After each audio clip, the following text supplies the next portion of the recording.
Our next speaker, Susie Chapman, OAM, is a senior scientist and regional agriculture Landcare Facilitator for Healthy Land and Water in southeast Queensland, based at the University of the Sunshine Coast.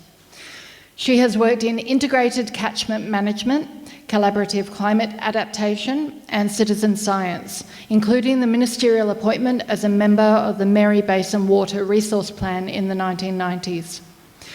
In 2012, she won the Australian Government Local Landcare Facilitator Coordinator Award for Australia. She was also awarded an honorary senior fellowship at the University of the Sunshine Coast that year, and then in 2019, an Order of Australia Medal for services to environment and conservation. Please welcome our second speaker, Susie Chapman.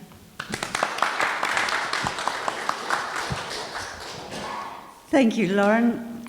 And thanks very much for the initiative of bringing us all here tonight. It's such an important issue, so timely, as you'll find out as we go through the talks, just how timely it is, not just with the state election, but also with the review of the Water Resource Plan imminent.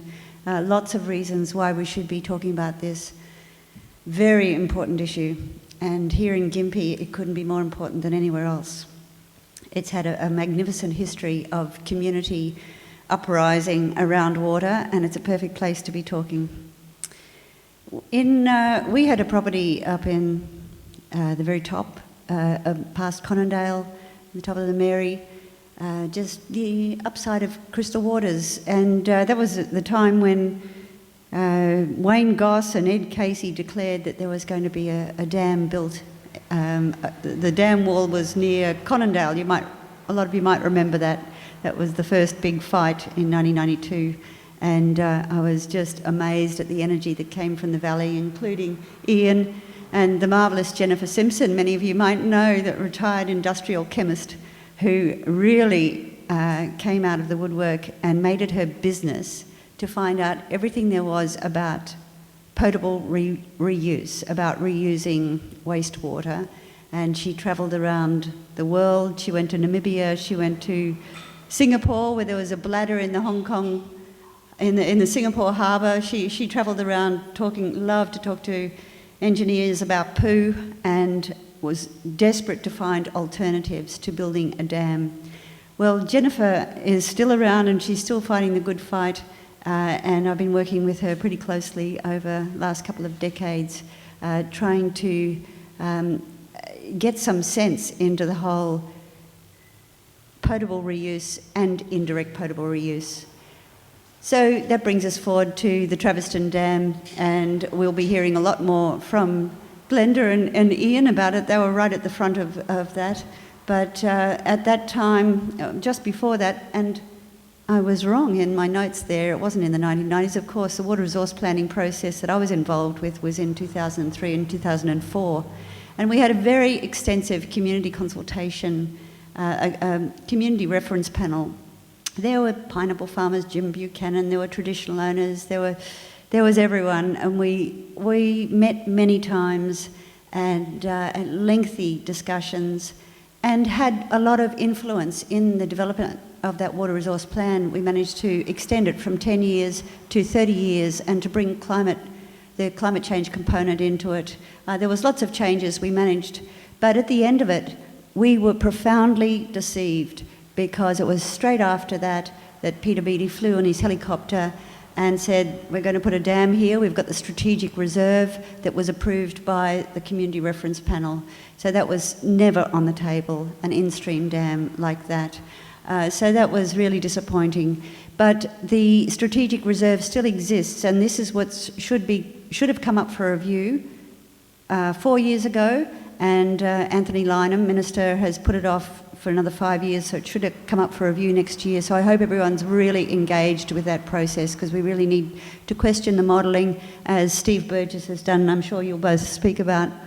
But really what I want to mention is it's the rest of southeast Queensland that's now connected by the pipeline that is the biggest threat to the water security here in Gympie, and how we can possibly give those thirsty folk over the hill some water and not take it out of the Mary. Already there's interbasin transfer. They've got the straw in Broome Pocket and they've got the straw in Lake McDonald. So really the best climate-independent solution is potable reuse.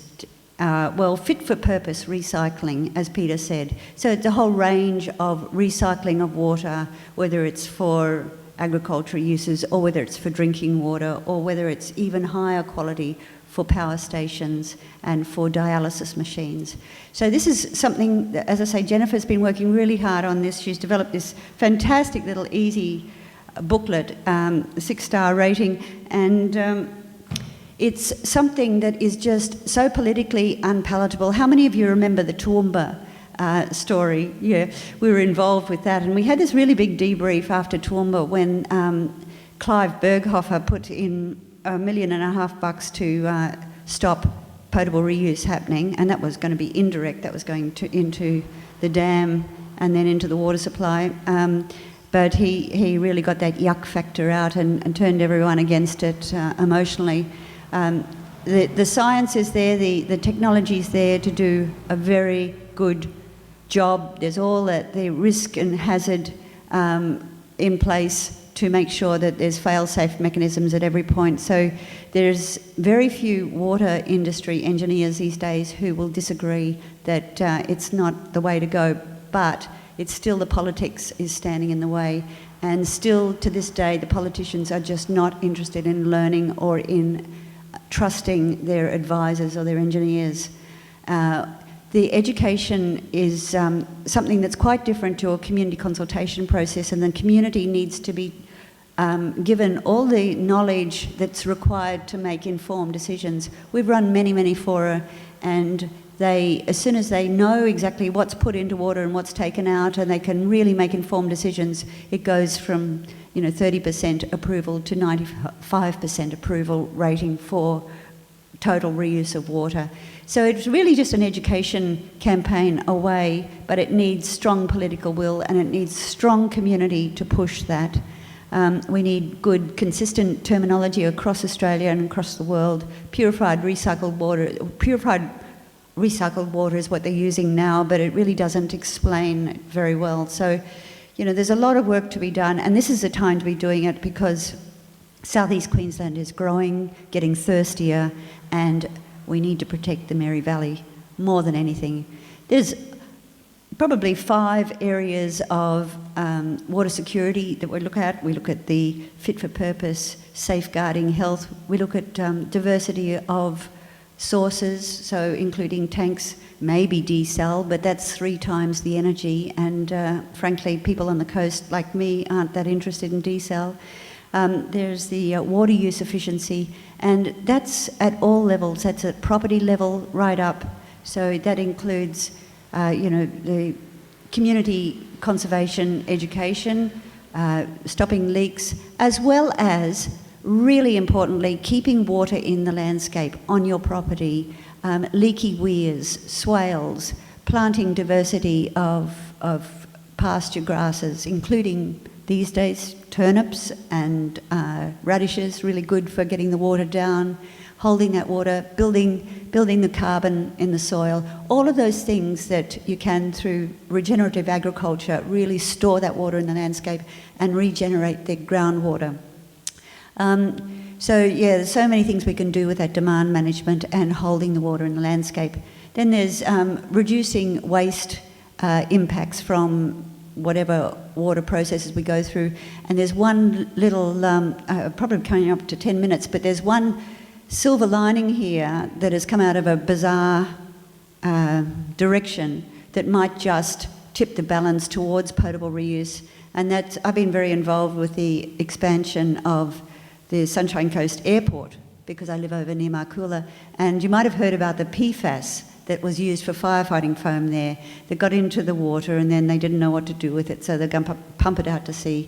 Anyway, it caused great fuss in amongst everyone. As it turns out, Unity Water deliver far more PFAS into the water column of the river now, but they're not required by Department of Environment and Science to measure what goes in. So really, it's And reverse osmosis, which is the membrane technology, same one that's used for potable reuse of water, that's the only treatment that will take PFAS out of the water column. So if they're going to go to that extent, if they're required to test, as they may well be, then why not do the full potable reuse? So I think it might be a win-win all around.